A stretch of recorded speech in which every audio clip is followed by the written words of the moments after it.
Hello everyone, and welcome to the Narcissistic Abuse Recovery Care Network. I'm Dean, the host of this channel, and also the host of the Unmasking the Narcissist channel. Today I'm going to be presenting to you episode 124 on the N.A.R.C.N network, and the title of episode 124 is the Narcissists Irrational Confounding Behavior. Now, this particular topic has been brought up to me by a great number of narcissistic victims, both on my network and elsewhere that I deal with. And of course, the predominant issue in here is that the behavior of narcissists is literally just all over the place. It can change from minute to minute, hour to hour, and definitely day to day. And it can change in a way that we have had no effect on at all. You don't really have to do anything for a narcissist behavior to actually change with you. Their behavior just changes randomly all by itself due to whatever is going on within them at the moment that they're dealing with you.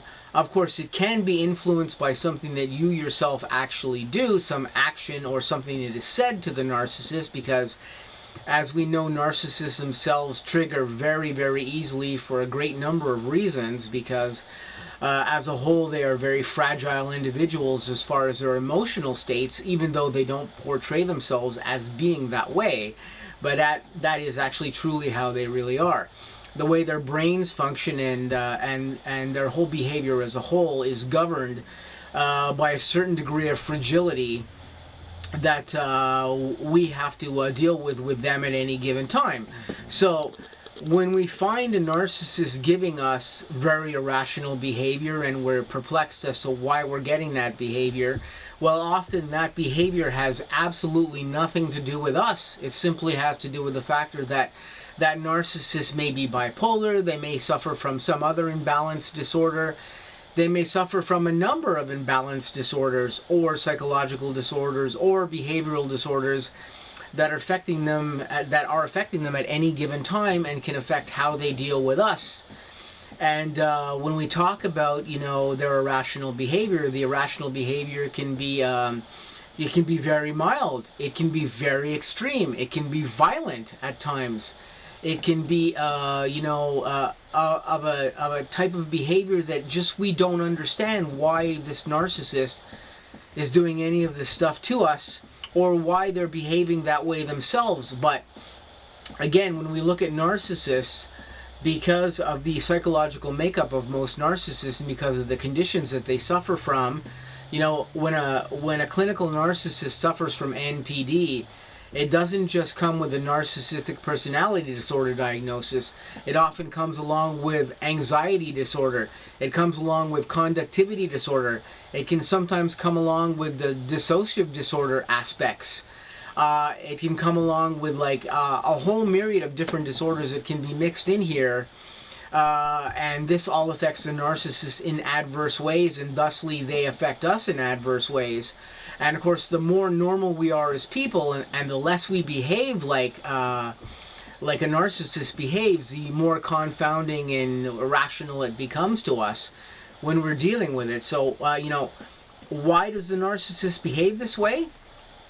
They're just wired this way. The abuse and neglect and whatever it is that's affected them in their formative years from a young age, whatever other influences have affected them in their lives, this is all currently contributed to the way that they behave with us and to their instability in life. As I said before earlier, the fragility of a narcissist is of a very high order at times, depending on the narcissist.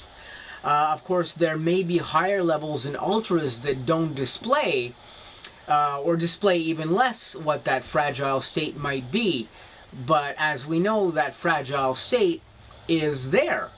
Even narcissistic experts like H.D. Tudor and Professor Sam Vaknin have stated that the narcissist's outlook on things can be set askew very simply by something that their victim does to them. It can be something very small.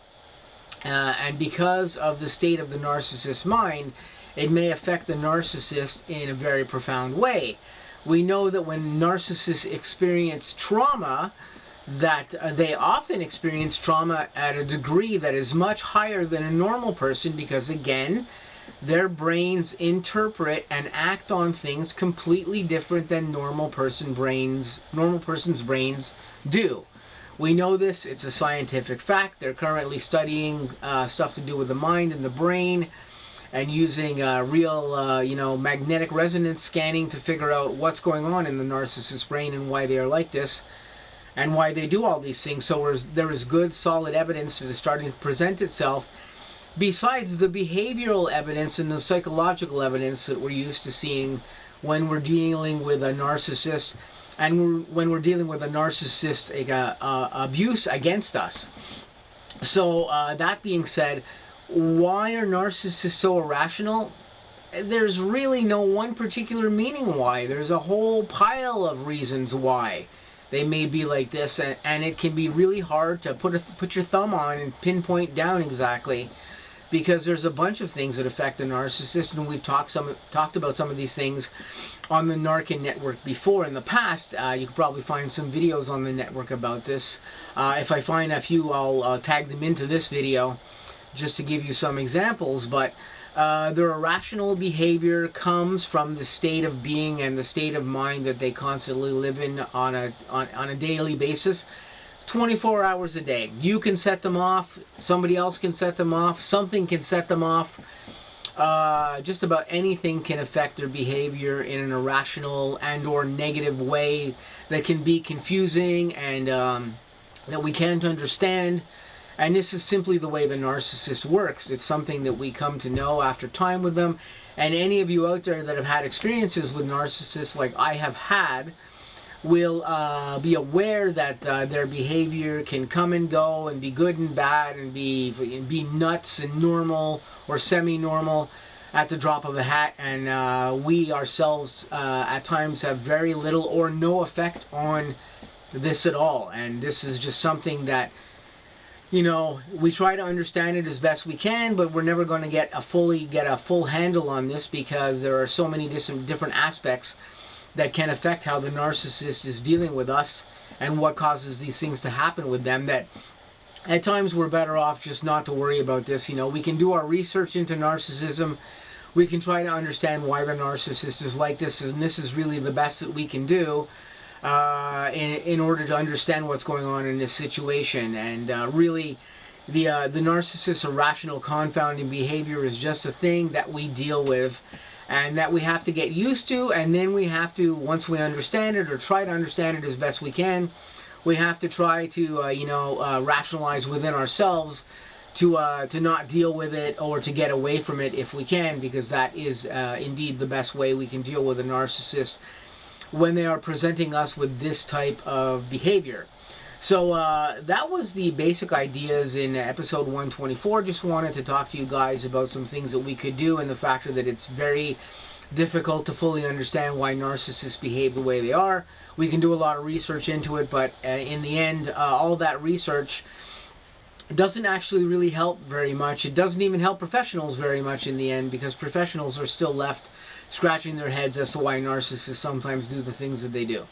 So this has been episode 124. I'm just going to say to you guys, I hope you guys stay tuned. I've got some new stuff coming up on the N.A.R.C.N network, and new videos coming up on the Unmasking the Narcissist channel. I hope you guys have an awesome day. I'll catch you really soon in some new videos.